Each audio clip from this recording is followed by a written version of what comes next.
Notre histoire se déroule dans un monde où des créatures étranges errent dans le royaume des humains. Elles finissent par devenir violentes et dangereuses pour les gens ordinaires. Mais heureusement, notre héros est un mec qui se soucie de chacune d'entre elles. Il voit quelque chose en elles qui l'attire vraiment. En fait, il est même un peu troublé en leur présence. Mais sérieusement, il se donne à fond dans son travail et bien sûr, il n'aura pas à le faire tout seul. Il aura de magnifiques alliés à ses côtés. En résumé, c'est un monde vraiment dangereux, mais ce qui est périlleux pour certains peut être carrément séduisant pour d'autres. Par une belle nuit en ville, quelqu'un touche le sol en disant qu'il y a plusieurs gouttes d'agitation. Le jeune homme observe cette flaque et mentionne aussi qu'il y a un truc chelou dans le coin. Toujours la main au sol, il essaie de tirer plus d'informations de cette cellule. L'agitation est presque à son maximum, et l'hôte peut libérer son pouvoir à volonté, mais seulement s'il trouve d'abord les indices de cette créature. Soudain, quelque chose apparaît derrière lui, sans qu'il s'en aperçoive. Ce truc commence à bouger frénétiquement et le surprend énormément. Cette entité étrange attaque rapidement et frappe le sol, forçant le jeune homme à sauter pour esquiver. Il évalue la situation et se rend compte que la créature bizarre se cache dans les gouttes, attendant une chance de lancer une attaque furtive. En regardant ce truc étrange, il se dit qu'il est impossible de savoir laquelle est la source. Soudain, quelque chose au-dessus de notre héros attire son attention et le surprend une fois de plus. Souriant, il se prépare en disant qu'il l'a trouvé. Ce truc frappe notre héros et s'éparpille partout. Le jeune homme retient cette femme à moitié humaine, en lui demandant de ne pas s'enfuir. Pourtant, la créature bizarre s'échappe de ses mains juste après avoir tenté de l'attaquer. Intrigué par la situation, il commente que c'est une fille plutôt dangereuse. La créature bizarre le regarde un peu intimidé. Notre héros dit qu'il va être gêné si la jeune femme continue de montrer ses jambes comme ça. La créature se contente de l'observer avec des yeux de serpent, l'air un peu irrité. Une créature bizarre provoquée est encore plus dangereuse.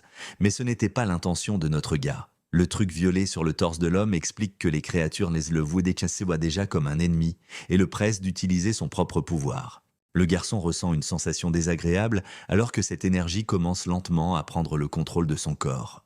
Elle modifie son bras, qui se divise en ce qui ressemble à plusieurs. Surpris, il se demande si c'est la force de l'agitation des gouttes. Peut-être que les gens voient cette opération comme quelque chose de mal, mais peut-être que l'hôte a besoin de mieux comprendre les choses. Sortie de nulle part, la belle créature, du moins aux yeux de notre jeune homme, libère une des jambes qui était emmêlée. On dirait que cette fois, le jeune n'avait pas prévu qu'elle y arriverait. Maintenant libre, elle lui saute dessus de toutes ses forces. Ça pourrait bien être la fin pour notre jeune homme. Utilisant cet étrange bras tentacule, il réagit en se demandant si elle a toujours l'intention de riposter. Cette fois, les tentacules l'attachent à plusieurs endroits, offrant une vue magnifique à notre héros. Il se sent satisfait et se dit qu'il aime la voir se battre comme ça, pleine de volonté. Oui, cette fois, ses pensées étaient assez indécentes et son parasite lui tape sur les doigts. Puis, cette créature ouvre une bouche énorme. De l'intérieur de cette bouche en sort une autre qui s'étend encore plus, ressemblant à un alien, et le garçon trouve la scène assez déplaisante. Maintenant, la créature bizarre le ligote et le choc le laisse sans réaction face à l'attaque. Un peu amoché, il pense que c'est la fin pour lui. La bouche de la créature est bizarrement grande et on dirait qu'elle va l'avaler tout rond, sans en faire qu'une bouchée. Alors qu'il fait face à sa mort, il se demande pourquoi les choses prennent cette tournure. « Mais pourquoi diable je me suis embarqué là-dedans ?» se demande le jeune homme. Lui, c'est Chong Zakwin, un lycéen. Vu ce qu'il a l'habitude de voir au quotidien, il ne peut pas vraiment dire que quoi que ce soit puisse être considéré comme étrange. Au début, il a eu peur, ce qui est normal, on est d'accord. Mais juste après, il a réalisé qu'il était capable de les voir. Le choc d'avoir quelque chose dont il pouvait profiter tout seul. Au final, ça a laissé notre petit héros profondément fasciné. Tout le monde pense qu'il est bizarre, même ses parents qui lui ont loué un appart et ne lui demandent même pas s'il veut revenir pour les vacances. Soudain, il pense « C'était quoi ça ?» On dirait que ces traces rouges sont assez cheloues. Courant de surprise, il se demande s'il y a quelque chose dans cette ruelle. Quand sorti de nulle part, un truc étrange lui percute le visage. En attrapant ce petit machin dans ses mains, il se demande ce que ça peut bien être. Et tout ce mignon petit peuple miniature panique un peu en entendant qu'il veut en faire son animal de compagnie. La petite créature se barre en sautillant avec notre héros à ses trousses. Une femme récupère la petite chose et lui demande s'il peut voir les gouttes d'émotion laissées par les êtres bizarres. Gentiment, elle lui demande s'il voit ces créatures, pendant que la petite est terrifiée. Rougissant un peu, le jeune homme se dit que c'est une femme merveilleuse, et même les yeux fermés, il peut encore sentir sa beauté et sa sagesse. Il pense que même en voyant cette femme magnifique, son cœur s'agite, voulant dire quelque chose. Cette femme n'est probablement pas humaine. C'est une sorte d'humanoïde bizarre. Elle est surprise de voir des humains s'intéresser au bizarre et lui demande s'il voudrait bosser pour elle. Chongshun veut savoir si en travaillant avec elle, il pourra voir plus de monstres, mais il se corrige, car on les appelle les bizarres. Elle explique qu'elle cherche les bizarres à travers le monde dans le but de les aider et que s'il accepte le job, il pourra en rencontrer des tas. Puis elle dit qu'elle lui fournira tout le soutien nécessaire dont il pourrait avoir besoin, à condition que notre héros ait le courage d'accepter ce qu'elle a à offrir. Avec le recul, il sait maintenant pourquoi il a accepté ce boulot pour vivre une vie bienveillante avec tous les bizarres. C'est là que quelqu'un lui demande s'il est le nouveau freelance humain. Elle veut savoir si c'est ça, son attitude au travail, se débattant par terre comme un poisson. En touchant le visage du jeune homme, elle lui demande s'il aime vraiment les bizarres. Tout excitée, elle lui dit qu'il doit les aider sur le champ. Le mec pige que dalle et demande qui est cette fille, parce que ça craint ici. Alors que la créature frappe violemment, il lui dit qu'elle ferait mieux de reculer pour être en sécurité. Elle s'écarte d'un bond en emportant le jeune homme et évite le coup du monstre. Elle lui demande alors s'il essayait de la prévenir, mais tout en le portant comme un sac de patates, elle lui dit que sans elle, il serait déjà mort. Notre jeune homme réalise que ses blessures ont été et ses blessures ont été guéries, mais il est couvert de cicatrices. En repensant à cette bombe, il se demande si c'est elle qui a envoyé la fille pour l'aider. Il est tout ému, il ne pensait pas qu'elle était aussi attentionnée. Voulant mettre les choses au clair, la fille explique qu'elle n'a rien à voir avec ces créatures cheloues. Mais plus sérieusement, elle dit que pour s'en occuper, tout dépendra des compétences du mec. La créature n'a pas l'air de vouloir lâcher l'affaire et saute devant eux pour leur barrer la route. D'un coup, on dirait qu'un truc a volé dans la ruelle. Notre héros se vautre par terre pendant que la fille a l'air d'avoir complètement pété un câble. Le truc roule comme une balle pendant que Chongsun, affalé comme un con par terre, mate la scène. Elle lui hurle dessus, le traite d'idiot, lui dit qu'il n'est pas mort et qu'il doit se concentrer. Mais notre héros se défend, il lui dit qu'il ne fait pas l'imbécile, qu'il est en train de réfléchir à comment régler la situation. En utilisant ses pouvoirs, il dit que cette créature est ce qu'on appelle un chuchoteur de bizarre. La bestiole sent un truc louche et folle de rage, elle fonce sur le jeune homme. Mais lui, il reste impassible et dit que le monstre est bien impatient. L'instant d'après, la patte de la créature percute une ligne d'énergie. Pendant qu'elle trébuche, le mec la prévient de faire gaffe à ne pas se casser la figure. Puis plusieurs lignes se mettent à frapper la créature qui finit complètement saucissonnée par terre, vaincue. Il dit alors, en absorbant l'agitation qui s'écoule, reconstruire l'agitation qui s'écoule, il explique que c'est le premier pouvoir qu'il a reçu de ce bizarre et qu'il possède un pouvoir immense pour contrôler l'agitation. Il dit à la créature de ne pas avoir peur, qu'il est là pour l'aider. Mais le bizarre n'a pas l'air d'humeur à discuter et d'un bond puissant, il se libère de ses liens. La tête parlante lui dit de faire gaffe que ça part en cacahuète. Et la créature se prépare à l'attaquer, pleine d'énergie. Le truc dans sa poitrine semble aussi s'agiter. Et de nouveau, il attaque le monstre avec une autre volée de fils. La créature est de nouveau complètement ligotée au-dessus de lui. Elle finit par lui tomber dans les bras comme une demoiselle en détresse. Pris de compassion, il se dit que c'est vraiment dommage. Il remarque que toutes ses blessures ont été guéries. Il dit qu'avant de la rencontrer, il a trouvé une zone remplie de gouttes d'agitation sur les murs et le sol et qu'elles aient passé par des endroits pleins de pierres coupantes et broyées, comme une silhouette pieds nus qui tachait les lieux. Il explique que d'autres auraient pu ignorer ça, mais que lui, il l'a remarqué dès qu'il l'a vu. Et s'il n'avait pas été intrigué par son comportement, il aurait remarqué ce détail bien plus tôt. Personne ne peut ressentir son malaise ou sa douleur d'être dans ce monde et personne ne pourra jamais guérir ses blessures.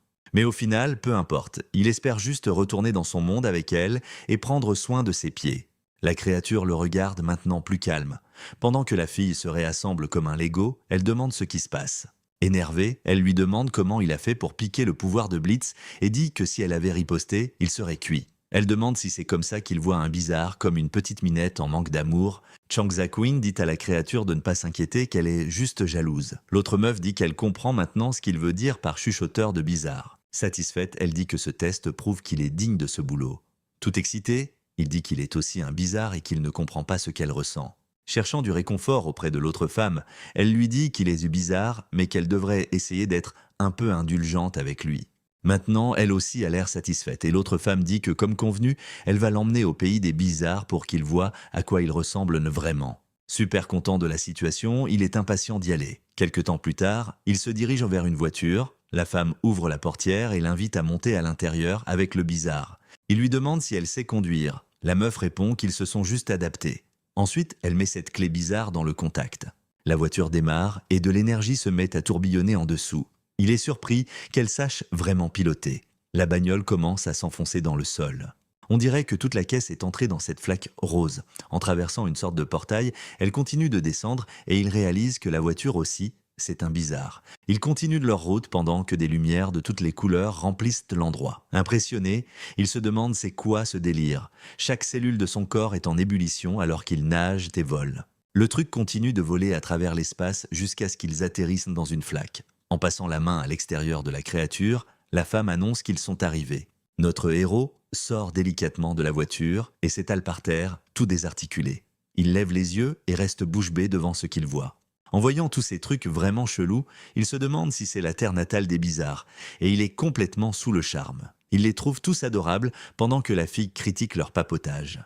En souriant, elle dit que selon les coutumes humaines, ils pourraient trouver un coin pour se poser et discuter. Ils se dirigent alors vers le lieu et une fille à plusieurs bras leur souhaite la bienvenue. Pendant ce temps, le barman a l'air de gérer son taf sans problème. Quelqu'un annonce que 4 nouveaux clients sont arrivés. Notre petit groupe chelou est maintenant confortablement installé et on leur sert une boisson unique dans un verre. La femme lui tend la sienne et lui dit de goûter. Elle prend des billes étranges dans un bocal, l'ouvre et les laisse tomber dans le verre. Elle dit que l'endroit s'appelle Moonrise et qu'elle est la maîtresse des lieux, son nom est Manentity. Notre jeune homme se demande pourquoi elle se dévalorise en s'appelant entité du néant. L'autre meuf lui file une tape en lui disant d'arrêter ses jeux de mots pourris. Elle sourit en disant qu'elle n'a jamais pensé à ce que son nom voulait dire en langue humaine et que ça lui sert à se souvenir de son exclusion.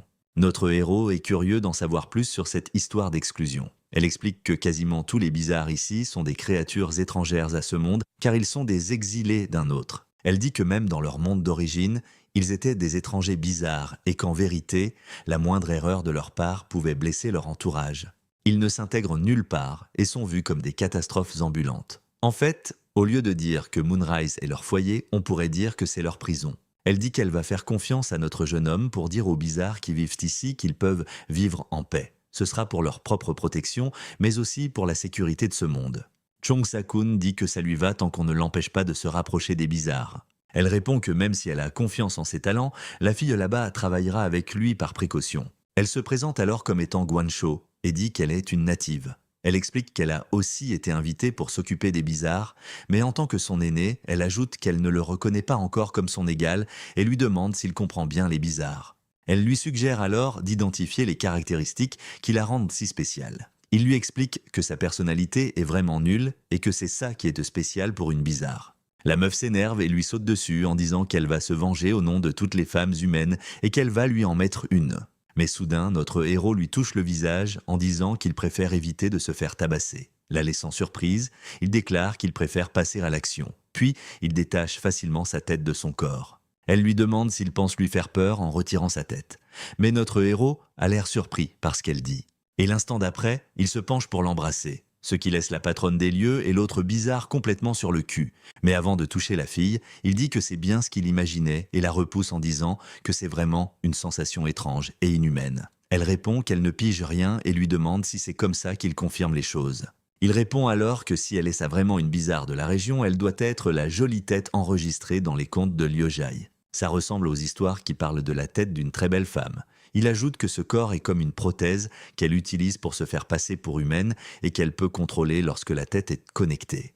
Poursuivant son histoire, il lui dit que si le conte dit vrai, elle ne devrait avoir qu'un seul bras appartenant à son corps d'origine. Guano l'attaque alors avec un coup de tête en lui demandant d'arrêter avec ses délires. Mais notre gars s'attendait déjà à une situation violente quand la fille lui mord le bras comme un clébard. Finalement, elle attrape la tête et la remet en place pendant qu'il dit qu'il a enfin tout pigé. Il dit que sa tête ne sert qu'à tromper les ennemis et que le bras est son véritable corps. Elle semble assez affectée par cette déclaration et l'attaque à nouveau avec un coup de boule chelou en lui hurlant d'aller en enfer. Notre héros est projeté hors de l'endroit et défonce la vitre. Il a l'air surpris par la situation.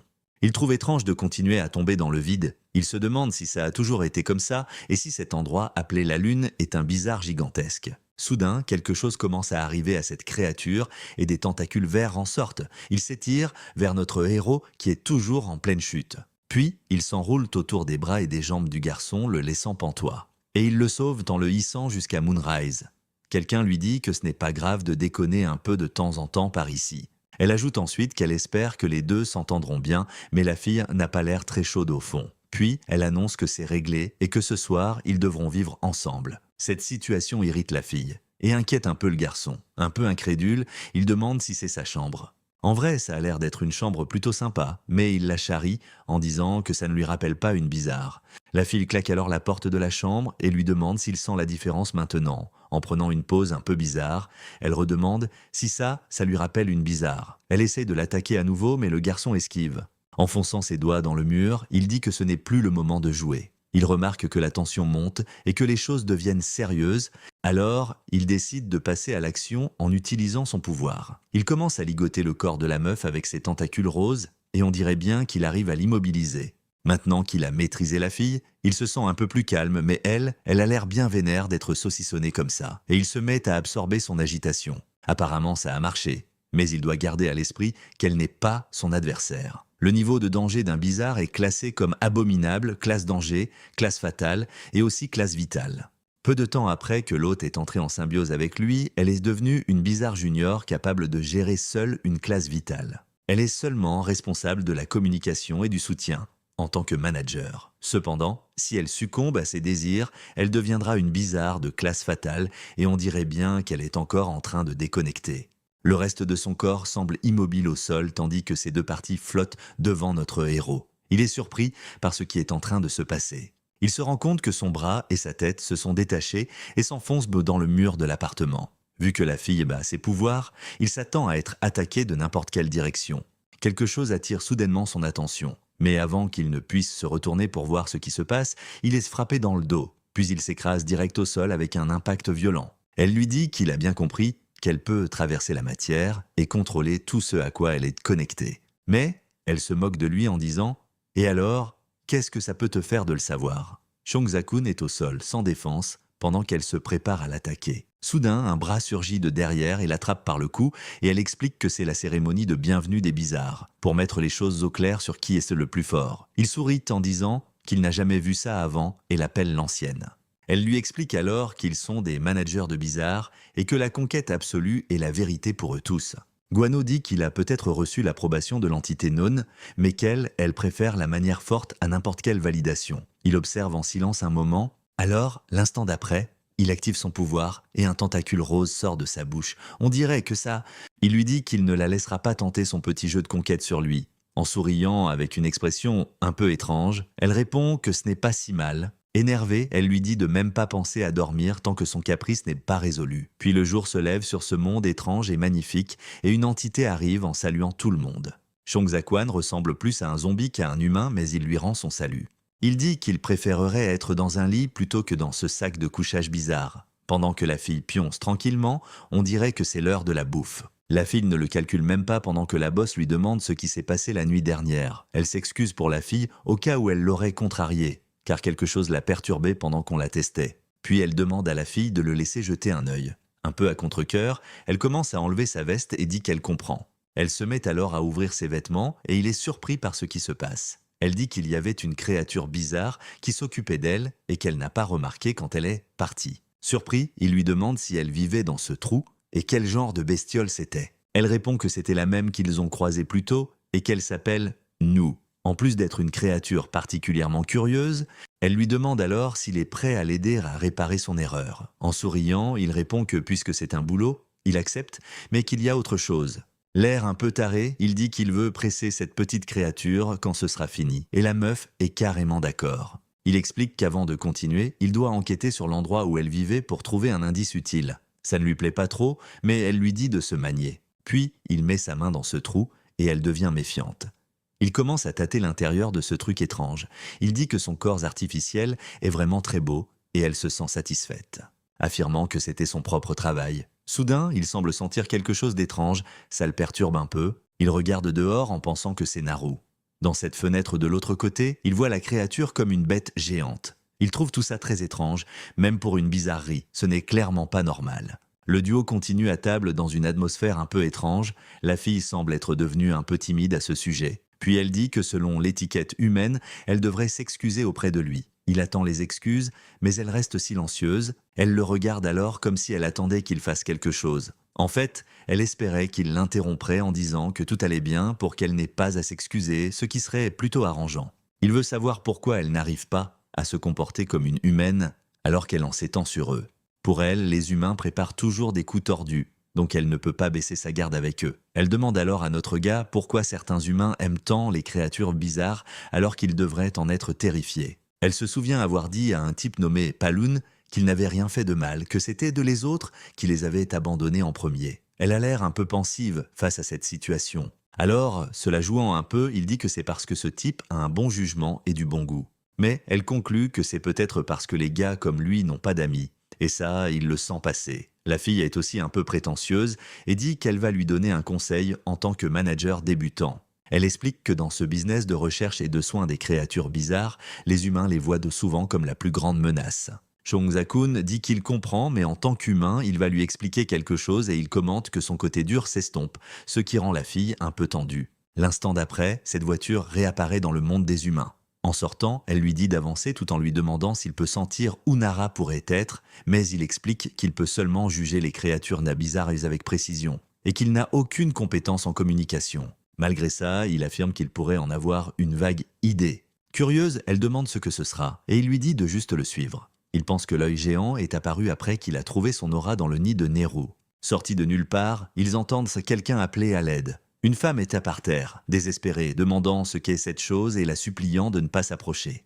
Tout excité, Guano réalise qu'ils viennent de la trouver dans la rue et se précipite pour l'attraper. Mais la petite créature n'est pas très emballée par l'idée et commence à s'éloigner d'eux en sautillant. Un peu déçue, elle remarque qu'elle s'est tout simplement volatilisée. Chong-sun pense que c'était une sorte de compétence d'évasion de la créature et croit que même Guan-cho ne pourra pas la maîtriser. Il est surpris par quelque chose chez cette femme et, en panique, elle lui demande s'il a vu ça aussi. Hurlant sans pouvoir s'arrêter, elle dit que c'était un monstre. En pleurant, elle affirme que la créature est venue et a mangé ses marrons. Chan Zakun n'a pas l'air d'y croire vraiment. Elle dit que c'est un réconfort moral qu'elle n'arrive jamais à avoir, c'est pourquoi elle est venue d'ici, mais ce ne sera pas encore pour cette fois qu'elle sera tranquille. Il se souvient de ce que le boss a dit, que Nous était facilement attirée par les nouveautés, et il pense qu'elle était curieuse de goûter les marrons.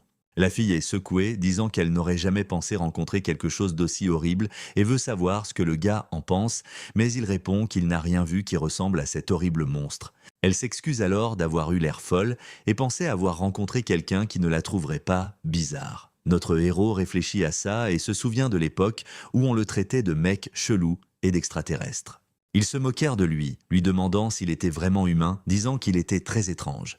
Lui aussi pense que les autres étaient encore plus bizarres. Puis soudain, quelqu'un crie « La voilà !» Les hommes attrapent de la fille en disant qu'elle s'échappe souvent de l'asile et que ça les épuise.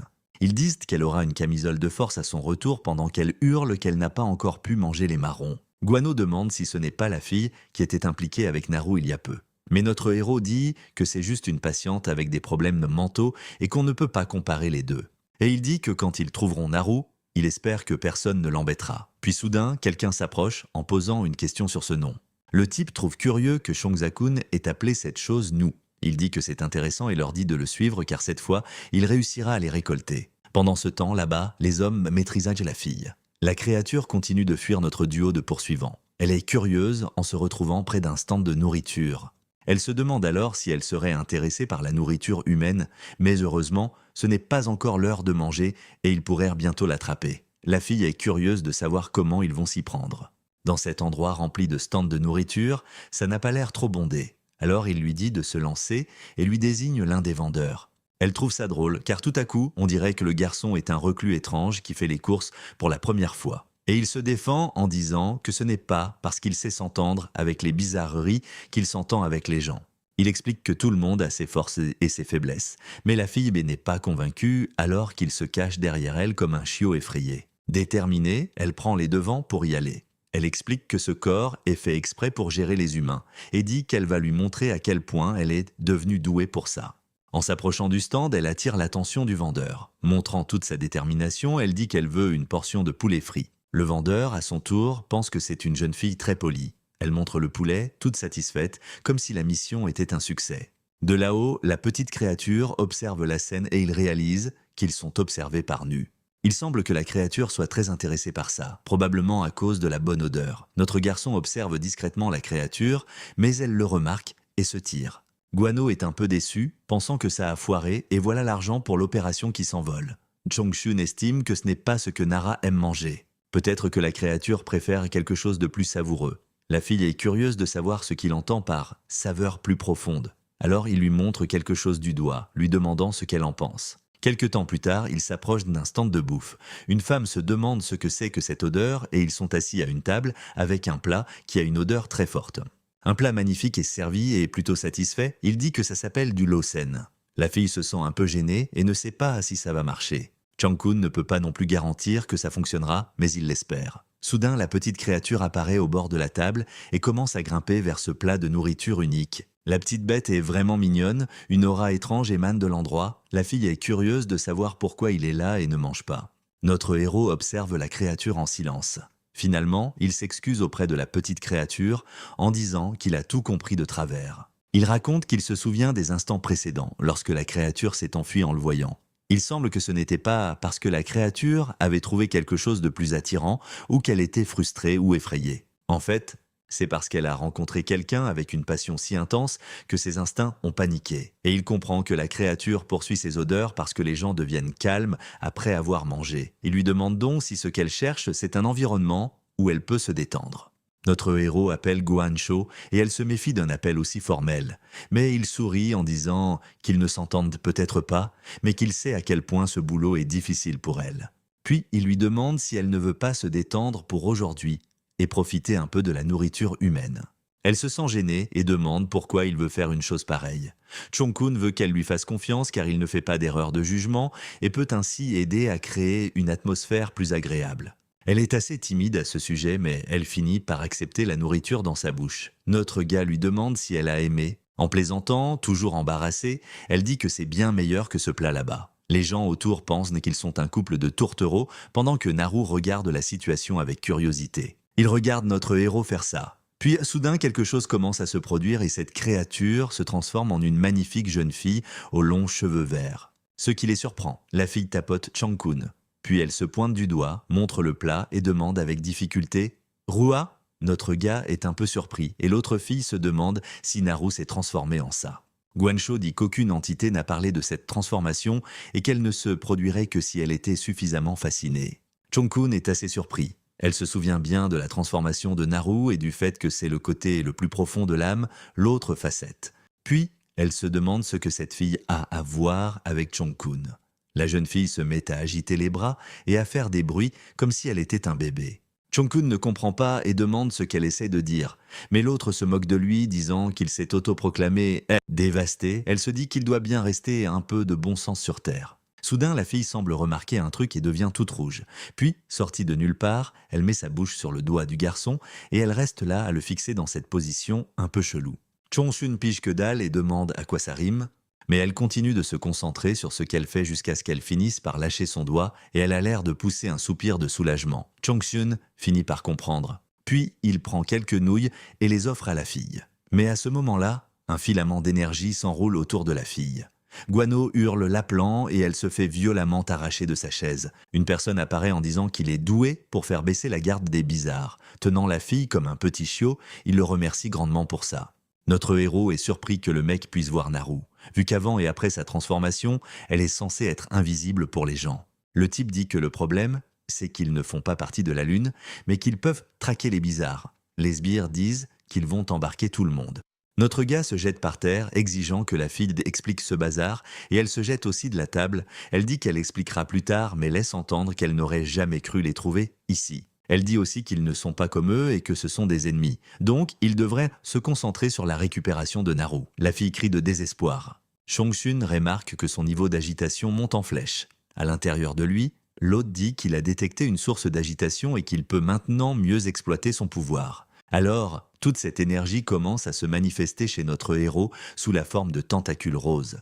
Ces trucs foncent sur les sbires et commencent à tous les maîtriser. Le chef n'a pas l'air de croire ce qui se passe et dit que le garçon n'est pas humain. Il pense que notre héros est aussi un bizarre. Mais Chongshun se contente d'observer tout en utilisant son pouvoir. Il laisse cette bande de types vaincus par terre et on dirait qu'il a surestimé les hommes, mais en réalité, ils étaient très faibles. Sa partenaire se demande si c'est à ça que ressemble un Chongshun en colère. Elle commente que les types sans armes ne valent absolument rien. Mais elle dit que leurs yeux sont modifiés pour qu'ils puissent voir les bizarres. Pendant ce temps, notre gentil héros s'approche de Naru en lui disant que ce n'est rien et qu'il va l'aider à se libérer. À ce moment-là, la fille remarque qu'une voiture s'est arrêtée là et elle se rend compte que c'était cette meuf avec des problèmes mentaux d'avant. Apparemment, les types capturent des gens et ce ne sont pas de vrais patients. Elle pense que cette fille est aussi une victime de la situation. Effrayée, elle demande s'ils se sont occupés de ces hommes. Guano veut savoir ce qu'ils lui ont fait. Alors, la fille devient super vénère et commence à piétiner le type en disant qu'elle l'avait prévenu de ne pas prendre ses noisettes. La fille demande s'ils ont capturé un monstre et Naru s'énerve un peu, mais Chongjun dit qu'ils n'ont capturé personne. Ils sont en train de les libérer, tandis que la fille réussit enfin à manger ses noisettes. Elle dit qu'elle comprend, mais on dirait qu'il se passe un truc assez bizarre dans sa bouche, et elle fonce en avant hurlant alors qu'elle s'apprête à attaquer le groupe. Oh la vache, on dirait que la fille sans défense est un monstre étrange. Ce machin bizarre fonce en avant et Naru flippe à nouveau. Mais notre puissant héros s'interpose et protège la fille sans défense. Elle se met à courir de peur et redevient une adorable petite créature. Guano ouvre sa chemise et lui demande d'entrer là-dedans, ce qui semble être un endroit très intéressant. Naru, d'un bond, fonce droit dans ce trou. Chongshun regarde la scène avec une expression un peu agacée. Le pauvre monstre veut savoir pourquoi notre héros l'a trompé. Elle dit que le type peut voir les monstres, alors elle lui demande comment il a pu ne pas voir qui elle était. Chongshun répond qu'il ne voyait rien avant, mais que maintenant il voit clairement. La pauvre créature lui dit d'arrêter de dire des choses qui la blessent comme ça.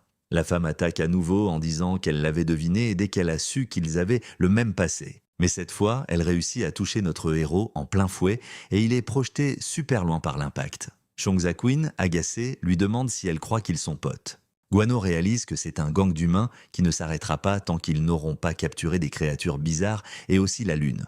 En plus, cette femme hideuse a un niveau de transformation bien au-delà des types qui se sont fait défoncer. Elle sait qu'elle devrait gérer la situation, mais Nu est agitée à l'intérieur de son corps. Ce qui l'inquiète, c'est que l'ennemi pourrait être plus fort que prévu et qu'elle ne pourra pas protéger tout le monde. Elle pense que le mieux serait que le gars se tire car c'est la meilleure chose à faire pour le moment. Mais on dirait qu'il n'est pas du tout du même avis. Cette femme étrange réplique en utilisant à nouveau son pouvoir contre lui.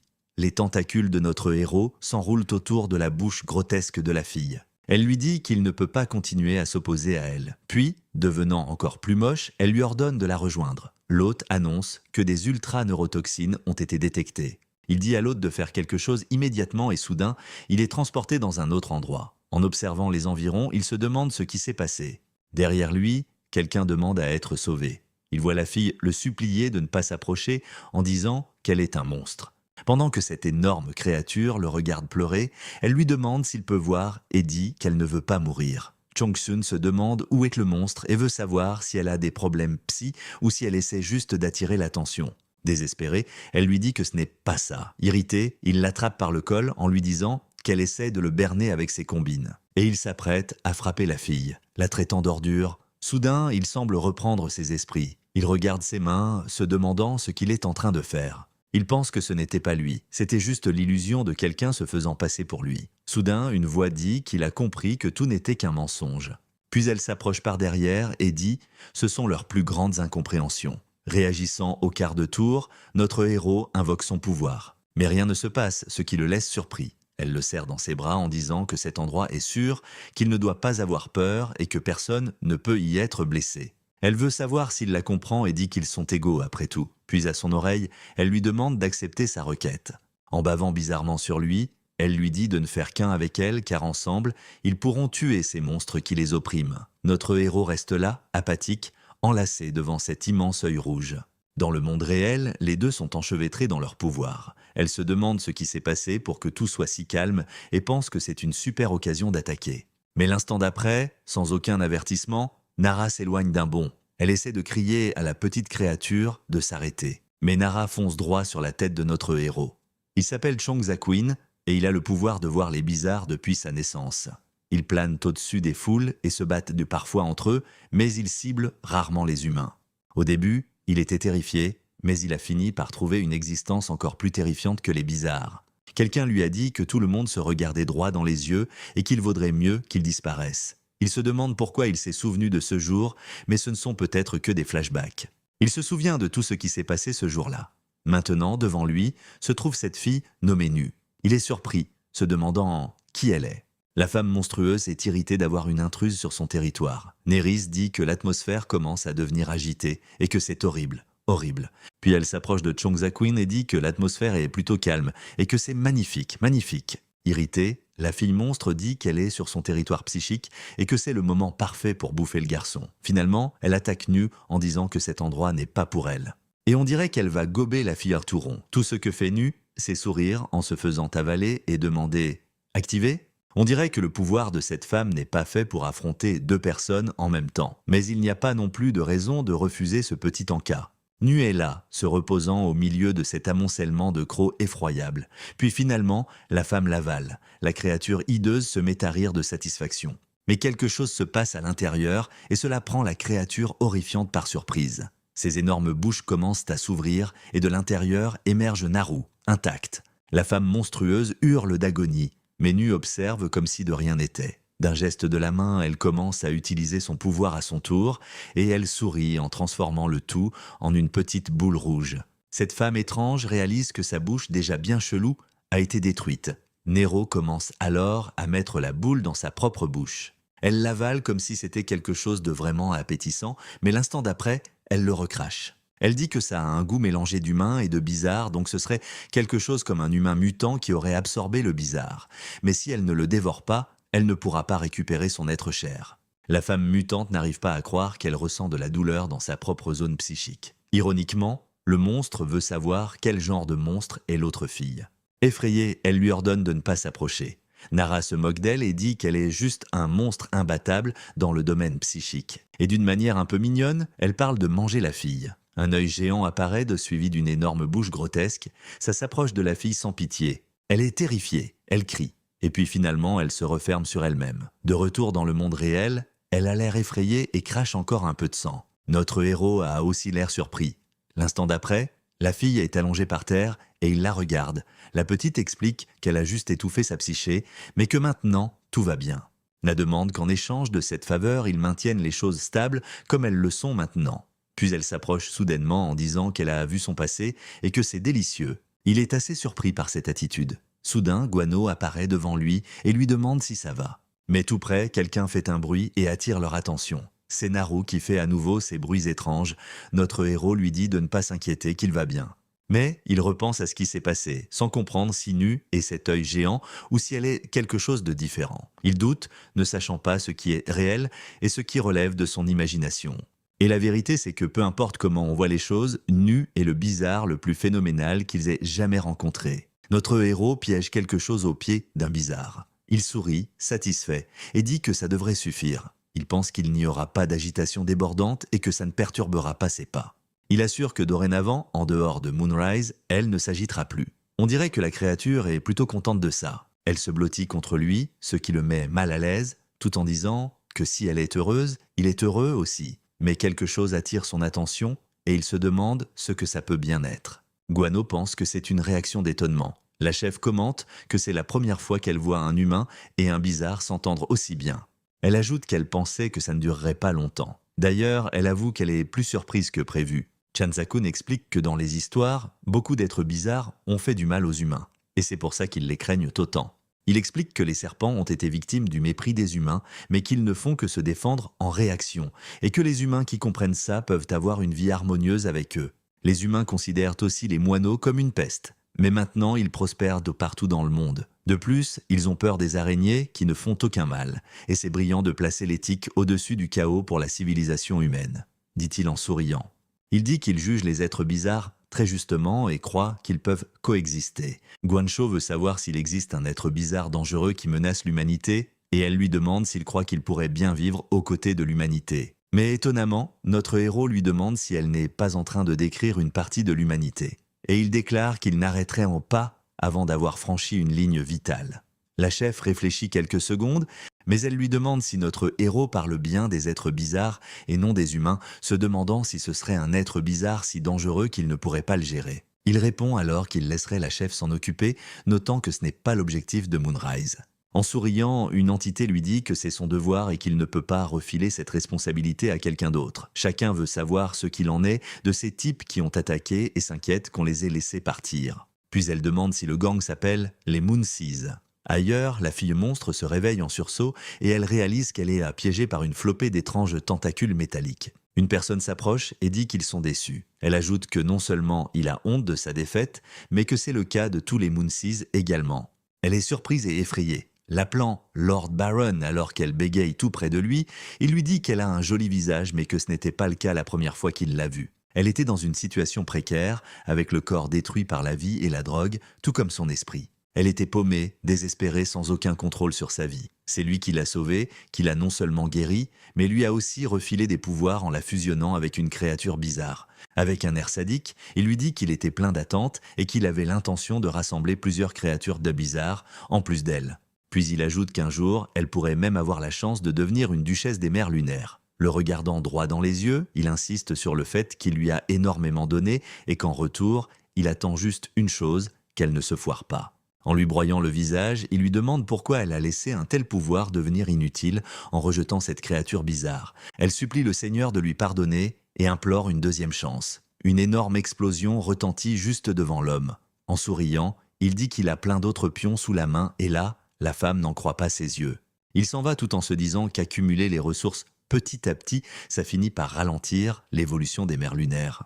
Pour eux, les créatures bizarres sont des ennemis de l'humanité. Et les transformer en pouvoir est le plus grand service qu'on puisse leur rendre. Son objectif, faire tomber l'aube lunaire au nom de son groupe, les mers lunaires.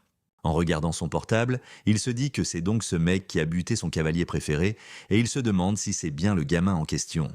Tout excité, il veut voir ce gamin en personne et le traite de traître à l'humanité. Pendant ce temps, notre héros est tranquillement en cours. Un mec demande si ce n'est pas Chongzaquin, le gars qui avait disparu, et la meuf veut savoir comment il a pu sécher les cours, vu qu'apparemment il a un accord pour que ses absences ne le pénalisent pas. Le gars demande si c'est pas un pistonné, il veut aussi savoir d'où il sort, mais comme il a été transféré récemment, il n'en sait rien. Alors, elle lâche que Chongzaquin finit premier à chaque examen qu'il passe. Le mec se lève, tout excité, en disant que c'est un crack, et il veut voir ce qu'il a dans le ventre. Mais la meuf ajoute qu'il est aussi premier en sport, et qu'il est même plus balèze que le prof. Elle dit au gars de juste l'ignorer et explique qu'il se faisait harceler par d'autres élèves quand il était gosse. D'ailleurs, il paraît que ces mecs-là n'ont jamais été retrouvés. La chef lui avait dit qu'elle respecterait son identité humaine et que ce boulot pourrait n'être qu'à temps partiel. Elle ajoute que sous ses ordres, les membres de l'aube lunaire pourraient vivre en parfaite harmonie. Pendant ce temps, chez les mers lunaires, Guano va lui envoyer les infos par téléphone pour qu'il jette un œil quand il aura le temps. Sur son portable, notre héros est curieux et se demande ce que peut bien être ce groupe. Ça a l'air d'être une organisation humaine secrète. Personne ne sait quand elle a été fondée. Ça pourrait remonter à des dizaines d'années, voire des siècles. Elle est composée d'humains, mais pas d'humains purs à 100%. Ils traquaient et chassaient les créatures bizarres pour s'approprier leurs forces, et ce, par n'importe quel moyen. Chongzaquin se demande s'ils ne seraient pas des sortes d'hybrides, mi-humains, mi-bizarres. Guano explique que grâce à la chirurgie, ils ont réussi à greffer des parties de créatures bizarres sur des corps humains. Du coup, les créatures bizarres qui perdent leurs membres et leurs pouvoirs sont juste traitées comme des déchets. Chanzakun est sous le choc en apprenant ça. Apparemment, le groupe est organisé avec des titres de noblesse. Du haut vers le bas, on trouve les ducs, marquis, comtes, vicomtes et barons. Il précise que la femme qu'il a croisée l'autre jour ne devait même pas être une baronne, c'était juste une cavalière. Mais la force n'est pas le seul critère pour le statut au sein du groupe. Et il ajoute qu'il a déjà eu du mal à se la faire. Il lui donne un ordre clair et net. Si tu tombes sur l'un d'eux, et qu'il est seul, tu te barres immédiatement. Notre héros reste scotché. Il se lève en classe et on dirait qu'il y a une panne de courant. Il fait super sombre et en plus, c'est presque la fin des cours. Ça devrait être le moment le plus animé de la journée. Il se demande pourquoi il n'y a pas un chat dans les parages. Il avance et réalise qu'il n'entend pas le moindre bruit. C'est comme si tout le bahut était complètement vide. L'homme aux cheveux longs apparaît et regarde notre héros avec un sourire en coin. Chongzaquan lui demande pourquoi il a choisi cet endroit, vu qu'il est venu chercher la vengeance, et il l'interpelle en l'appelant « le pont des mers lunaires ». Le mec n'a pas l'air d'apprécier, mais il sourit quand même et dit que le gamin est de futé de l'avoir reconnu aussi vite. Il explique qu'il n'est pas là pour se venger, vu qu'il n'a fait que l'aider à se débarrasser des plus nuls. Mais notre héros lui dit de laisser tomber et de juste dégager. Le type explique qu'ils ont besoin de plus de monde en ce moment et que le manque de main-d'œuvre est frustrant. Montrant une main bizarre, il lui dit qu'il devrait rejoindre les Moonseas et prendre la place de la femme à côté de lui. Chongzaquan dit simplement que ce genre de mec est vraiment relou. Il lui demande s'il est sourd et lui répète de dégager et d'arrêter de le faire chier. Le baron dit qu'apparemment, il n'a rien pigé. Il explique alors que ce n'est pas une demande, mais une menace. Ailleurs, des sbires attendent et il prévient que si le gamin n'accepte pas, un paquet de monde sera exécuté à l'école. Chongqing lui demande s'il a kidnappé toute l'école et les retient en otage pour lui. Mais l'autre prétend que ce n'est qu'un tas d'humains sans importance. Le type a l'air surpris par cette réplique. Il se marre en disant qu'il a kiffé la réponse et qu'il veut vraiment qu'il rejoigne les Moonseas. Puis il se dit qu'il fait peut-être semblant et qu'il ne doit pas baisser sa garde. D'un bond, son corps se dédouble et il se demande pourquoi ne pas tester le gamin. Notre héros met sa main devant son visage pour se protéger de toute cette lumière. L'intensité ne fait qu'augmenter et il se demande si c'est une fusée éclairante. Quand la lumière se dissipe un peu, il arrive à regarder autour de lui, mais aucune trace du type. Soudain, sans qu'il s'en rende compte, un truc sort du mur et s'enroule autour de sa jambe. Il se demande depuis quand c'est là, pensant qu'il s'est fait surprendre. Puis, il active son pouvoir à travers ce tas de tentacules roses. Le type réapparaît et lui demande si c'est ça, le pouvoir que Moonrise lui a donné. Il commence à parler de son propre pouvoir et en analyse les moindres détails.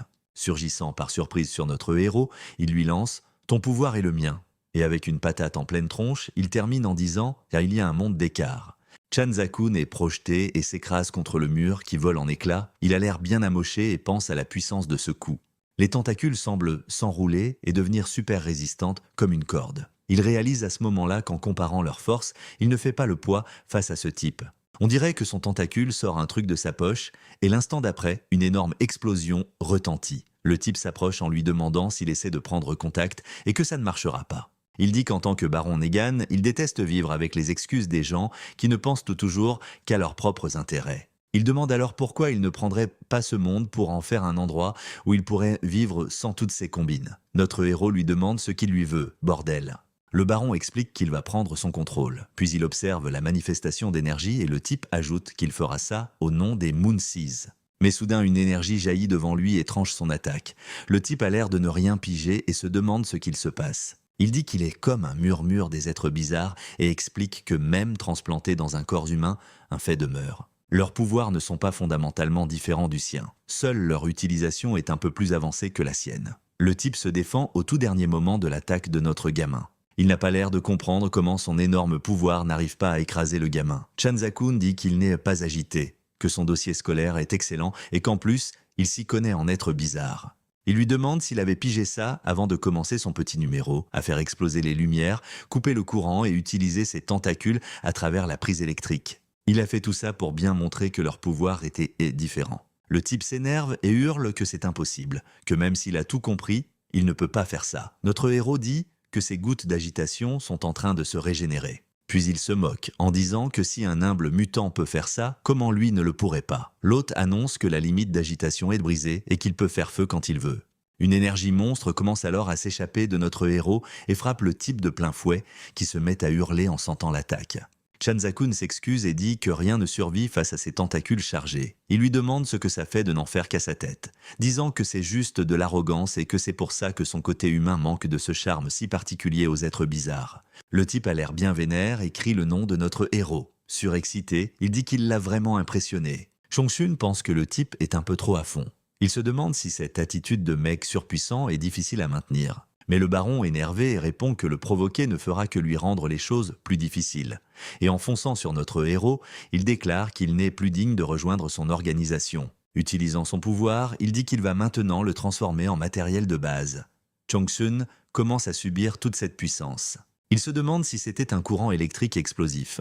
Son parasite lui dit qu'il détecte des gouttes d'agitation. Il explique que l'ennemi utilise ces gouttes comme conducteurs.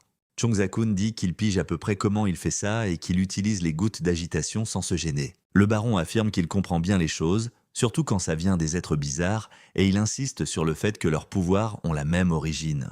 Il est impatient de le rencontrer même s'il doit y mettre le prix. Notre héros se demande si cet imbécile a oublié que les otages sont sous son contrôle. Puis, il enchevêtre ses tentacules dans les câbles et sans montrer la moindre émotion, il annonce que c'est un court-circuit. Une énorme explosion se produit là où il se trouve. Cette explosion libère de l'énergie dans toutes les directions. Le baron se demande si c'est une manœuvre pour lui permettre de s'enfuir. Son parasite lui dit que c'est très dangereux. Il ajoute qu'il vient à peine de comprendre ce pouvoir et qu'il ne le maîtrise pas totalement. Il aurait même pu y passer en l'utilisant. Chanzakun se dit qu'il peut rivaliser avec la foudre, mais qu'il ne peut pas l'affronter sans utiliser les courants électriques. On dirait que l'ennemi se dirige maintenant vers le gymnase. Ça doit être là que se trouvent les otages, et notre héros a bien l'intention de trouver un plan. Quelque temps plus tard, sous une énorme lune rouge, la double porte s'ouvre brusquement sur le baron. Avec un peu de crainte, un des otages se demande si, avec toute l'agitation dehors, le problème a déjà été réglé. Mais le type répond que l'alimentation électrique de l'endroit est instable et qu'il a besoin des otages. La fille sent que l'atmosphère est tendue et pense qu'ils vont tous y passer. Le garçon lui murmure à l'oreille, se demandant s'ils ne vont pas assister à une scène horrible, ce qui la rend curieuse de savoir de quoi il parle. Il lui dit qu'elle est ça la plus belle de toutes les élèves et qu'il a peur de ce qu'on pourrait lui faire. On dirait que le mec a le don pour plomber l'ambiance, et la fille lui demande s'il ne peut pas la rassurer un peu. C'est alors qu'une des ravisseuses pointe le garçon du doigt et dit qu'elle va commencer par lui. Le baron se pointe et annonce qu'il a trouvé un client sérieux. Au grand désespoir de tout le monde, la situation se retourne, un gamin désespéré demande de l'aide, mais le type ne lui laisse pas le temps de réfléchir et commence à utiliser son pouvoir sur lui. Il est super content de voir qu'il y a plein d'énergie dans le coin. Il commente que la bioélectricité lui convient mieux que les autres types. Un garçon est étalé par terre pendant que la fille le secoue en lui criant de se réveiller. À ce moment-là, elle réalise qu'il n'y a plus de battement de cœur et elle panique. Le baron explique qu'il a coupé sa bioélectricité. Elle pleure en insultant ce salaud, mais il n'a aucune pitié et enroule ses tentacules autour d'elle, lui demandant si elle croit vraiment avoir les moyens de se défendre. Avec un regard vicieux, il lui dit qu'elle n'est même pas digne de devenir sa bouffe. Mais l'instant d'après, un énorme tentacule violet défonce le mur et le frappe en plein dans le mille. Le type se fait projeter par la violence du coup. Quelqu'un commente que la bioélectricité est si puissante pendant que la fille regarde terrorisée et il se demande si l'électromagnétisme de la science ne serait pas encore plus fort. Sa camarade de classe crie son nom et elle remarque qu'il a une main un peu chelou. On dirait un tas de tentacules emmêlés avec d'autres tentacules. Trop bizarre. Notre héros frappe la poitrine du garçon étendu par terre et libère de l'énergie bioélectrique en lui. Comme par magie, le garçon revient à la vie. Puis, Chongzakun dit que le rythme cardiaque a été rétabli. Le baron se relève en traitant notre gars de déchet et, très énervé, il dit qu'il n'arrête pas d'utiliser toutes les ruses possibles pour l'humilier. Chanzikun veut savoir ce que bizarre signifie pour lui si c'est juste une source d'énergie modifiée. Il dit qu'il lui manque le charme mystique du bizarre et qu'il ne peut pas non plus manipuler l'électricité selon la science. Il ajoute que c'est juste un homme arrogant et avide de pouvoir qui en a soudainement obtenu. Sorti de nulle part, le baron se met à rire de la situation. Il attrape des gens avec ses tentacules et dit que ceux qui osent de le sous-estimer ne mourront pas en douceur. La fille hurle qu'il est en train d'aspirer l'énergie de ses propres larbins. Toute la bande s'effondre, raide morte, et il dit qu'il va leur donner un instant pour voir ce qu'est le vrai pouvoir. Puis il pousse un cri, manifestant toute cette énergie terrifiante. Notre héros reste stoïque pendant que l'énergie tourbillonne autour de lui. Il fait un mouvement avec ses bras et tous ses tentacules se tortillent. Il crée un immense filet de défense autour de lui et des autres étudiants. Puis il active son pouvoir et finalise ce bouclier protecteur. Le type n'est pas content, il dit que ce truc a bloqué son pouvoir et il lui demande combien de temps il pense pouvoir ignorer sa force absolue. Chongsun continue de se battre pour protéger tout le monde. Alors que cette énergie prend une forme terrifiante et avance vers lui, le baron, sous sa forme d'énergie pure, lui dit qu'il n'aura aucune chance contre lui. En essayant de se défendre, il remarque qu'il y a une piscine derrière eux. L'instant d'après, tous les deux tombent dans l'eau. Le baron dit que ça ne le dérange pas de le noyer, mais qu'il préférerait le voir incinéré, et il ajoute qu'il a plus de valeur pour lui comme matière première. Notre héros continue de parer les attaques tout en le provoquant, lui demandant si c'est vrai. Puis il active à nouveau son pouvoir. On dirait que le truc est en train d'aspirer le baron et ce dernier se demande si c'est une batterie. Perplexe, il se demande comment il peut submerger une batterie et comment l'eau empêche l'électricité de passer. Chongzakun dit que les gouttelettes d'agitation sont impures par nature et peuvent fonctionner comme une coquille protectrice. Il dit qu'il a nettoyé les gouttelettes d'agitation de la zone et que dans cette eau isolée, il ne peut se déplacer que vers les gouttelettes d'agitation de l'appareil. Et sans les impuretés de la zone, il semble qu'il ne puisse pas recondenser son corps en chair. Le baron hurle que c'est impossible et lui demande s'il a déjà foutu les pieds dans une salle de sport.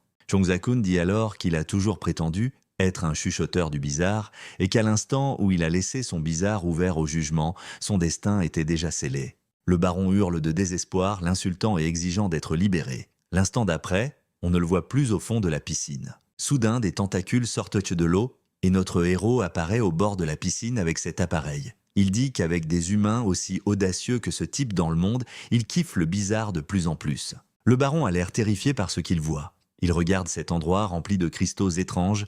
Une voix lui demande si c'est l'endroit qu'il a toujours voulu connaître. Puis elle l'appelle Baron Egan des mers lunaires. Il dit que c'est bien ce qu'il pensait, que le leveur de lune soutenait Chongzakwan. En jurant, il affirme que le boss regrettera de l'avoir laissé partir. Il rit de manière incontrôlable en disant que l'empire des mers lunaires ne représentera plus rien pour lui quand il aura conquis le leveur de lune. Mais soudain, quelque chose semble lui échapper et il demande ce qu'est ce pouvoir inversé. L'entité répond que c'est exactement comme Chongzakun l'a décrit. Elle ajoute qu'elle ne voit aucune trace de bizarre en lui, juste un homme avide de pouvoir et qu'elle peut donc s'occuper de lui, la conscience tranquille. Elle dit que la durée de vie du bizarre dans son corps dépasse la sienne et qu'il ne peut ni vivre ni mourir avec. Elle explique qu'un jour, son corps sera vieux et ne supportera plus ce pouvoir. Alors qu'il commence à se flétrir, elle affirme qu'elle va l'incinérer jusqu'à ce qu'il soit carbonisé. Hurlant au milieu du feu, il lui demande qui elle est et ce qu'elle lui fait. Elle explique que le karma est présent dans tout ce qui existe dans ce monde et que tout ce qu'elle fait, c'est accélérer la justice karmique, menant même jusqu'au destin lui-même. Le type est réduit en cendres, mais quelque chose reste par terre. Elle met sa main sur son visage et dit qu'elle ne devrait pas garder les yeux ouverts sur la souffrance trop longtemps. Elle pourrait finir par jeter un œil sans le vouloir et voir la fin du monde de ses propres yeux. Quelque temps plus tard, de retour dans ce bar, Guano boit un verre en regardant notre héros. Il a l'air pensif et inquiet. Il lui demande si tout s'est réglé sans problème et dit qu'il n'aurait jamais pensé le voir avec cette tête. Il déclare que même avec ses bizarres préférés dans les parages, il a l'air d'un mort-vivant. Pensif, il dit qu'il se remémorait juste quelques situations du passé. Nara le regarde d'un air interrogateur. Il répond que ce n'est rien de sombre dont il ne puisse parler et qu'au contraire, il va leur raconter. Il y a longtemps, il était mis à l'écart par les gens parce qu'il parlait de phénomènes bizarres. Ils se sont ligués contre lui et il a cru que sa vie était finie. C'était la première fois qu'il ressentait la peur. Mais soudain, quelqu'un est venu l'aider. Elle pouvait voir le bizarre, tout comme lui. Et il a compris que s'il peut bien les cerner aujourd'hui, c'est grâce à elle. Mais un jour, elle a tout simplement disparu de la même manière qu'elle était apparue. Elle avait envoyé un mot disant qu'elle avait peut-être juste déménagé et il a failli laisser tomber. Mais maintenant qu'il connaît l'existence des mers lunaires, il est persuadé qu'elle a été kidnappée par eux pendant toutes ces années. Pour lui, c'est clair, pas besoin de plus de motivation. Il doit devenir balèze pour affronter l'organisation et la retrouver. La boss lui dit qu'à son niveau actuel, il peut à peine se farcir le baron et qu'en choisissant cette voie, il deviendra une cible pour l'organisation. Chongxion avoue qu'il n'est pas très doué avec les gens. Mais il y a un truc que lui et les bizarres ont en commun. Il se souvient que sa partenaire disait qu'il devrait définir les rôles par la force, qu'il n'y a pas de meilleur moyen pour les humains de ressentir ces sensations que de les sentir dans leur chair. Alors, il leur demande de lui montrer comment se battre contre cette organisation. La boss dit qu'il semble avoir déjà pris sa décision. Puis, elle lui tend la main et lui dit de la suivre. Car à Moonrise, il y a un endroit où ses souhaits peuvent être exaucés. Notre héros suit donc la bosse jusqu'à ce lieu étrange. Curieux, il se demande quel genre d'endroit c'est. C'est la zone la plus profonde de Moonrise et les bizarres qui s'y trouvent ont leur propre raison de vivre isolés. Elle lui demande s'il se souvient de leur niveau de classification de danger. L'adrénaline vita est celui qui a la capacité de causer des blessures ou une perte d'énergie vitale. Le fatal peut facilement causer la mort ou l'annihilation. Le niveau dangereux pourrait mettre le monde entier en péril. Il y a l'abomination qui pourrait ébranler les fondements naturels du monde. Finalement, les bizarres de cet endroit sont de niveau dangereux, et c'est bel et bien la véritable prison de Moonrise. Surpris, notre héros dit qu'il y en a un juste là-haut. C'est l'ombre qui peut se matérialiser et se superposer aux existences passées, perturbant la chronologie entre le passé et le présent. Il peut même réunir quelqu'un avec un vieil ami. Quelque chose d'étrange commence à se produire et à prendre forme. Notre héros est surpris par ce qu'il voit. Une créature étrange apparaît devant lui. Chongzakwan se demande si c'est le corps d'un bizarre. Il demande à cette entité pourquoi elle a ramené cette personne et ce que tout ça signifie. Il demande ensuite si c'est le corps de son parasite, mais il comprend qu'il peut utiliser cette vision pour mieux enquêter sur le bizarre et demande ce qu'il voit. En observant de près, il attrape ce truc bizarre. Chongzakwan remarque qu'il peut se transférer facilement, comme s'il n'avait aucun attachement. Ça montre qu'il n'est pas un parasite par essence, il fait ça uniquement pour survivre. Ce qu'il désire, c'est une renaissance indépendante. La créature dit que le pouvoir de perception de l'hôte est en effet précis.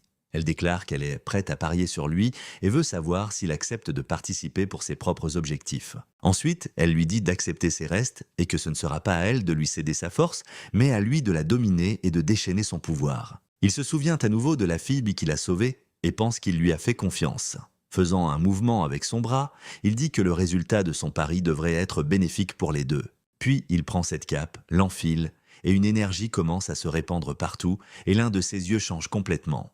Chong-Sun lui demande si elle se considère toujours comme humaine, mais elle promet que lorsqu'il aura absorbé assez d'énergie pour renaître, il redeviendra complètement humain. Puis, elle ajoute qu'elle a déjà préparé la nourriture initiale pendant que ce type lui saute à nouveau dessus. Mais notre héros remarque l'attaque et l'interrompt sans grande difficulté. Il se demande s'il est en train de matérialiser le passé et déclare que c'est le pouvoir de l'ombre. Il prépare une attaque en disant que si le passé matérialisé n'est pas plus faible, le baron Egan ne devrait pas avoir de surprise. Et sur ce, il frappe le gars en plein dans le mille. Cette imitation du passé se met à émettre un son étrange et, l'instant d'après, elle devient une créature faite d'énergie pure. Notre héros ne se laisse pas intimider et déchaîne une onde de choc de sa main. L'attaque touche la créature de plein fouet. L'instant suivant, ce truc est en feu par terre, tandis qu'il dit que c'était comme il l'imaginait. Même les mêmes capacités ont des impacts différents quand on comprend leur fonctionnement d'une autre manière. L'ombre continue de voler au-dessus d'eux. Et si tous les kidnappeurs humains sont comme le baron, ces sphères d'énergie devraient en suffire. La fille parle alors de la tâche qui les attend. Ce sera une chasse à l'homme. Mais on dirait que notre héros est un peu crevé et il est déjà affalé dans son lit. Elle s'énerve un peu en lui disant de se lever, en plus de lui rappeler que c'est son lit. Il commente que lui et son parasite Blitz ont atteint une synchronisation plus profonde et demande s'il ne devrait pas aller aux mers lunaires. Guano explique que c'est une personne qu'il connaît. Puis il montre une photo de sa camarade de classe, Lori, sur son téléphone.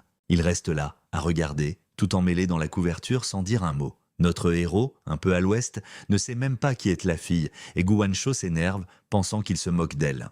Chong-Zakun veut savoir pourquoi il la recherche vu qu'elle n'a aucun trait de bizarre. Après que le baron soit allé à l'école, cette organisation a fait perdre la mémoire à toutes les personnes impliquées, mais cette fille a disparu. Chong-Zaun pose une question sur le fait qu'ils aient effacé la mémoire de tout le monde. L'organisation ne veut pas que le public connaisse l'existence des bizarres, car ils veulent monopoliser ce savoir et ces technologies. S'ils décident d'un jour de rendre ça public, ce sera seulement après qu'ils auront assez de pouvoir pour dominer le monde.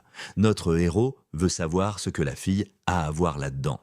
Mais Guano explique qu'ils n'ont pas de technique parfaite pour effacer les souvenirs. Le scénario le plus probable est que s'ils la trouvent, ils finiront par l'utiliser pour améliorer leurs expériences de fusion. Elle joue sur le fait que le garçon ne veut pas voir les bizarres se faire blesser, lui demandant s'il va juste rester là à regarder. Puis le lendemain, très tôt, il dit que ce n'est pas parce qu'elle lui a dit de suivre une humaine qu'il a les pouvoirs pour le faire. Mais bien sûr, la société a un moyen efficace de chercher les gens, ce serait de passer un coup de fil au service d'urgence. À moitié convaincu, il pense que le mieux est de laisser ça à la police. Pendant qu'ils font ça, bien sûr, il va piquer un somme pour se reposer. Puis il tire la couverture pour faire son lit. Mais on dirait qu'il y a une petite surprise allongée là, et la fille est en train de baver en dormant. Elle se réveille en se frottant les yeux, toute confuse. Puis au téléphone, il semble notifier la police qu'elle a été retrouvée, ce qui la met dans une panique totale. Elle se précipite, lui arrache le téléphone des mains et lui demande d'attendre. Effrayée, elle le supplie de l'écouter d'abord, car il est le seul à pouvoir la sauver. Mais lui, il veut d'abord savoir comment elle est entrée ici. Alors, elle lui raconte qu'elle a fouillé dans les registres de l'école pour trouver son adresse, et qu'ensuite, elle s'est fait passer pour sa copine et a demandé au personnel de l'immeuble de lui ouvrir. Notre héros est surpris de voir qu'elle sait bien utiliser ses capacités. Ensuite, elle parle de cette nuit à l'école et des gens qui ont été emmenés à l'hôpital. Au début, elle pensait que c'était pour vérifier si tout le monde allait bien, mais elle a senti que quelque chose clochait. Elle se souvient de la scène où tout le monde attendait et les médecins leur disaient d'aller un par un aux urgences. Le docteur demande à ceux qui sont dans le pire état d'entrer en premier. Morte de peur, la fille demande s'ils pensent être en sécurité maintenant. Elle dit à une amie que tout ça était bizarre et horrible, mais quelqu'un lui ordonne de la fermer. Le médecin dit que c'est un centre d'urgence et qu'elle doit se taire. Alors, toute mignonne, elle demande s'ils peuvent parler un peu moins fort, mais à côté, quelqu'un attire son attention en portant un miroir. Et on dirait qu'elle voit dans le reflet, à travers la fenêtre des urgences, un truc assez chelou en train de se passer. La personne à l'intérieur a l'air de vivre une situation tendue. Le médecin se contente d'observer la scène et dit que c'est déjà réglé. Ensuite, elle dit à la personne suivante d'entrer pour ne pas perdre un seul patient. La fille se lève, terrifiée par la situation. Le jeune homme sort des urgences, un peu secoué. Effrayée, elle demande ce qui se passe. Le mec a l'air un peu à la ramasse et n'arrive pas à expliquer les choses correctement. Elle s'inquiète parce qu'il ne parle que de quelqu'un d'autre et ne semble pas se souvenir de ce qui s'est passé. Le médecin pousse brutalement le garçon en lui disant de se dépêcher car il y a plein d'autres gens. Ce jeune homme a l'air un peu sonné et a besoin de se reposer pendant que la fille Lo doit réfléchir vite pour s'enfuir de là. Puis soudain, le jeune homme lui vomit dessus. Elle le frappe en criant que c'est dégueulasse. La fille doit se nettoyer et ne sait même pas si elle a d'autres vêtements pour se changer. Le médecin, irrité, lui dit de retourner et de ne pas retarder les examens. Et elle répond qu'elle l'a entendu 5 sur 5.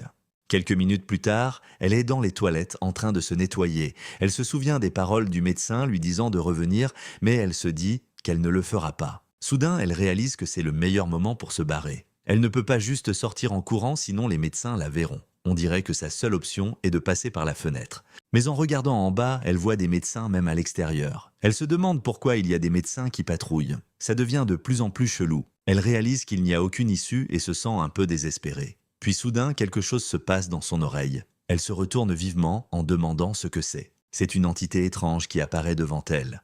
Notre héros met en doute le fait qu'un bizarre se soit échappé. La fille affirme que c'est vrai et que, pour une raison ou une autre, elle a compris ses pensées. Après ça, elle a réussi à s'échapper et à se cacher là. Notre héros lui demande juste de baisser la tête. Elle est un peu timide et lui demande ce qu'il fabrique. Puis, il s'approche et sent ses cheveux. Souriant, tout excité, il dit qu'il y a bien des traces de bizarre sur elle et qu'elle ne mentait pas. Elle s'énerve, voulant savoir s'il est content pour elle ou pour le bizarre. En plaisantant, il lui demande si c'est le cas. Elle lui hurle dessus, lui demandant s'il a la moindre idée du nombre de mecs qui veulent être son premier. Mais il lui demande en quoi sa popularité auprès des humains pourrait bien le concerner. Elle dit qu'elle pourrait être vexée, mais qu'elle se sent quand même soulagée et ajoute qu'elle a vraiment choisi le bon endroit pour se réfugier avec lui. Chong Zakwin dit que bien choisir, c'est n'importe quoi. Il est frustré. Il veut savoir comment elle a pu s'échapper aussi simplement alors que ça n'avait pas l'air facile. Il raconte que la première fois qu'il les a rencontrés, ils se faisaient aussi passer pour des professionnels de la santé. Ils ont semé le chaos à l'école sans alerter les environs, ce qui prouve qu'ils sont plutôt efficaces. Chong Zakun dit qu'il craint qu'ils ne l'aient laissé voir l'appareil intentionnellement et que leur objectif pourrait être le bizarre qu'elle a croisé. La fille prend peur et demande s'il pourrait encore la poursuivre. Chan Zakun confirme que c'est fort possible et qu'il espère qu'elle retrouvera ce bizarre. Désespérée, la fille dit qu'elle ne veut pas subir un lavage de cerveau, mais notre héros la retient, lui disant de servir d'appât pour attirer l'organisation. Un peu confuse, elle ne comprend pas. Il explique que son but est de trouver et d'aider les bizarres. Mais son seul souci, c'est de ne pas pouvoir interroger plus de prisonniers. Guano est surprise qu'ils aient trouvé la fille et que l'organisation soit à ses trousses. De plus, elle va utiliser ce qui a été dit pour essayer de découvrir l'identité de ce bizarre. En touchant la tête de Nera, elle lui dit d'attendre. À l'intérieur, elle semble un peu endormie. Puis elle commence à se réveiller doucement. Elle fait la remarque que c'est un enfant qu'elle ne connaît pas bien. On dirait une méduse lumineuse qui flotte. Elle se demande si elle est en train de s'échapper et dit qu'elle ne pourrait l'aider que si elle était dans le monde psychique. Puis elle lui serre les jambes en disant que c'est chaotique et horrible. Quelque temps plus tard, Guancho dit à notre héros qu'elle a trouvé des indices. Il semblerait que ce bizarre ne soit pas natif de Moonrise. Ce doit être un étranger et il a probablement des pouvoirs psychiques. Chong Zakun veut savoir si elle a trouvé quelque chose sur les Moonseas capable d'effacer les souvenirs. Mais la fille dit qu'elle n'a jamais vu ça avant et que c'est un pouvoir qui fonctionne à l'inverse de son impact. Donc, contrairement à Egan, ils ont le pouvoir de se déguiser et de se cacher. Guano veut savoir s'il a besoin d'aide car, même si elle sait qu'il a de l'expérience, il ne va probablement pas affronter une seule personne. Il demande s'il faut envoyer l'entité nonne car il imagine qu'elle est assez puissante. Guano s'énerve et se demande à quoi il sert si le boss doit agir lui-même. Il lui demande ensuite de conduire à l'endroit indiqué, car il a l'intention de s'occuper d'abord des Moonseas, puis d'aider le bizarre. Lori semble un peu timide. Elle se demande si sous cet angle, il ne peut pas voir toutes ses formes, mais il demande qui ça pourrait bien intéresser et dit que si elle se met dans son champ de vision, il le lui fera savoir. Timidement, elle s'interroge sur la scène et ne sait pas à quel point la position du téléphone est séduisante. Mais Chong-Shun dit que son seul boulot, c'est de se balader pour qu'il puisse l'observer pendant que tout le monde autour remarque la fille. Comme ça, c'est plus facile pour lui de l'observer de loin tout en ayant une idée de ce qui se passe autour grâce au téléphone. Et même s'il y a des espions dans le coin, il compte bien les voir de cette façon. Même Blitz garde un œil sur la situation. Ce parasite se dirige vers sa main, mais en fait, ça fait des heures qu'ils tournent en rond et ils n'ont rien trouvé de suspect. Il marche pendant qu'une caméra de sécurité suit ses mouvements. Notre héros réalise le moment exact où la caméra pivote. Tout indique que quelqu'un le mate depuis un autre endroit. Le parasite dit que la caméra a pivoté et le surveille clairement. Il est un peu tendu par cette situation, espérant qu'ils ont seulement piraté le système du ciel. Chongzakun leur dit d'arrêter pour aujourd'hui et commente que le système de sécurité du gang est plus balèze que ce qu'il pensait. Mais à l'autre bout du fil, personne ne répond, le mec se dit qu'elle n'écoute pas. Un truc étrange commence à se produire devant lui. Il est pris au dépourvu par une sorte de manifestation d'énergie. Quelque chose lui dit qu'ils sont tapis à côté de lui et qu'il devrait les rejoindre. Pendant ce temps, la fille observe l'endroit trembler et semblant être dans une sorte de transe, elle se dit qu'elle doit y entrer maintenant. Il pense que leur objectif principal n'est pas Moon 6, mais plutôt ce bizarre qu'elle a rencontré plus tôt. Chong-Tsun trouve son pouvoir assez curieux et parvient même à l'entendre crier. Il commence à se souvenir de l'odeur qu'il a sentie sur la fille, provenant du bizarre. Il en conclut que celui-ci communique par phéromones, mais il ne pige pas pourquoi le bizarre appellerait Lori maintenant. Puis il observe l'endroit où il se cache, qui semble être un hôtel. Il arrive à la réception de l'hôtel qui semble vide. S'appuyant sur le comptoir, il dit qu'il n'y a personne dans les parages. Il dit à son parasite qu'il ne voit rien non plus. On dirait que l'écran est limité et qu'il n'y a aucune trace de la fille. Mais il a mémorisé les caméras et peut le guider. Une voix venant d'en haut dit qu'ils enquêtaient sur la situation. Guano apparaît lui disant que le ciel a bien été piraté et que tout indique que c'était Moonseas. Cela semble aussi indiquer que Moonseas est dans le coin et que le pire scénario serait d'avoir à gérer le bizarre et l'organisation en même temps. Shamsa-kun trouve l'angle sous lequel elle lui parle un peu chelou, mais elle affirme ne pas être là pour le surveiller. Le parasite lui demande pourquoi il n'a pas appelé la fille à l'aide. Il répond que l'ennemi, cette fois-ci, est du genre furtif. Il explique que son but est d'aider, mais son pouvoir pourrait faire une énorme différence. Il dit qu'au nom de Moonrise, elle opère sous forme humaine, donc il y a une chance que l'organisation connaisse son identité. L'emmener mettrait l'ennemi en état d'alerte et compliquerait son boulot. D'ailleurs, en ce qui concerne ses talents d'enquêteur, il a l'air plutôt confiant, alors qu'il déploie divers tentacules avec des yeux tout autour de l'endroit. Ses yeux commencent à ouvrir des portes et à espionner à l'intérieur. Ils entrent aussi par les fenêtres pour chercher la cible. Chanzakun pense que grâce à Blitz, ils peuvent devoir plein de situations même les yeux fermés. Déçu, il ne trouve que des couples en train de s'amuser et son parasite commente qu'il s'attendait à autre chose ici. Il dit qu'il n'en a pas grand-chose à faire de ce tas de scènes ennuyeuses dans un monde de plusieurs milliards de personnes, à moins bien sûr que les participants ne soient des bizarres. Là, il dit que ça vaudrait le coup, mais le parasite affirme qu'il ne peut pas répondre à ça en tant que bizarre. L'instant d'après, il dit qu'il a trouvé quelque chose et ça semble être la fille qui marche en état de transe. Elle n'est pas dans son état normal, mais elle n'est pas seule car il y a plusieurs autres êtres étranges en alerte aux fenêtres et aux portes. Chongzakwan dit qu'il ne voit rien de bizarre. À ce moment-là, quelque chose d'étrange bouge dans son dos. Son parasite sent le mouvement et bloque l'attaque juste à temps. On dirait qu'il avait raison. Le bizarre contrôle le garde du corps et tout le monde est manipulé mentalement. Puis, il commente sur l'identité de celui qui, selon lui, essaie de les contrôler. Mais le garçon a l'air un peu excité par ces trucs qui se tortillent partout pendant que le parasite explique ce qu'il va faire. On pourrait dire qu'il est piégé, mais ce n'est pas tout à fait ça. Il semble que le reste se trouve dans un autre endroit ou peut-être dans un autre plan. Il vérifie avec son bras, en utilisant à nouveau son pouvoir, et se rend compte qu'il ne peut voir qu'un seul tentacule. Il continue d'avancer et de scanner pendant que le parasite le défend de cette entité bizarre. Maintenant, ses pieds se transforment aussi en tentacules brillants. Shangin trouve ça dingue de ne voir le bizarre qu'en inversant un angle d'observation. Il demande alors à la créature s'il doit l'appeler Malamar. Cette entité dit qu'elle a été repérée et que c'est une ennemie. Elle sort du sol en souriant. Elle dit que c'est ça, l'ennemi, et que l'affrontement est nécessaire et cet affrontement est nécessaire. Puis elle appelle ses esclaves et leur ordonne de le tuer. Ça rappelle à Chongshun le moment où il a rencontré la fille avec les noix, car d'après Gu Wanshou, le pouvoir de la cigarette est psychique.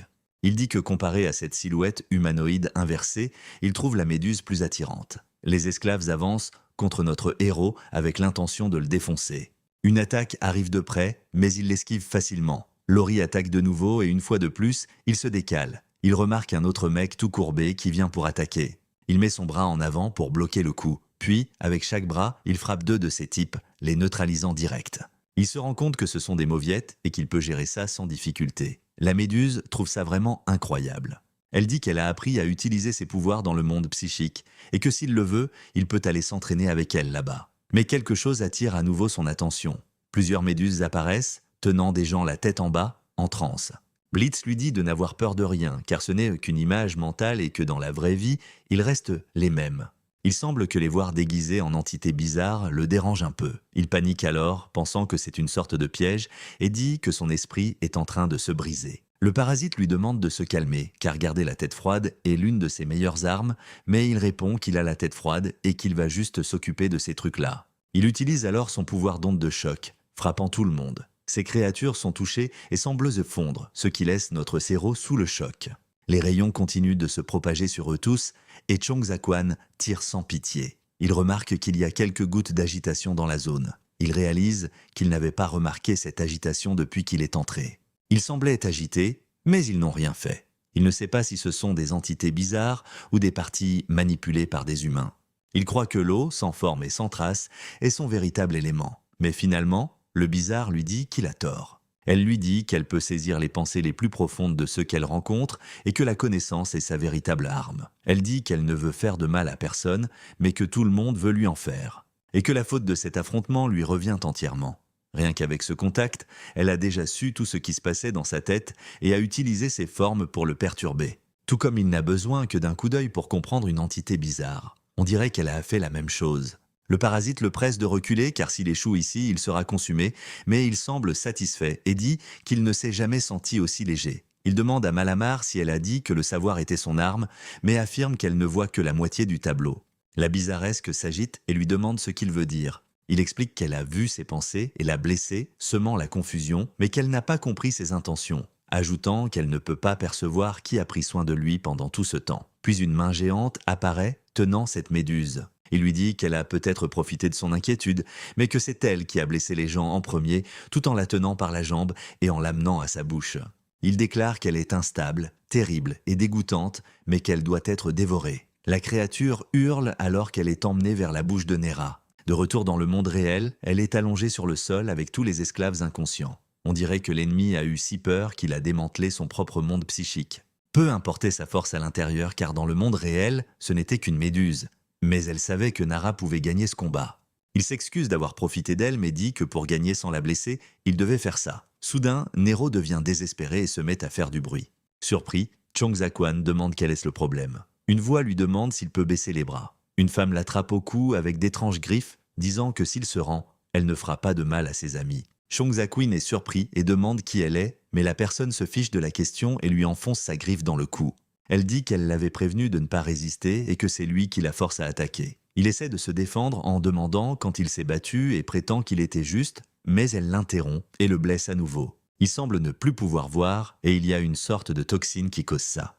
Pour ne rien arranger, le parasite ne peut pas voir non plus, car ils partagent le même corps. La femme dit que, puisqu'il est un chuchoteur d'êtres bizarresques, sa vision est une arme naturelle. Mais elle affirme qu'il n'a pas à s'inquiéter car la cible est la méduse, et que s'il ne fait rien, tout ira bien. Notre héros se demande pourquoi il devrait la croire. Nu est secoué et la femme dit qu'il peut la croire sur parole. Ner saute de ses genoux et s'enfuit. Chong Zakwan se demande si cela signifie que l'ennemi n'a pas de pouvoir psychique et qu'elle utilise des toxines pour nuire à l'esprit.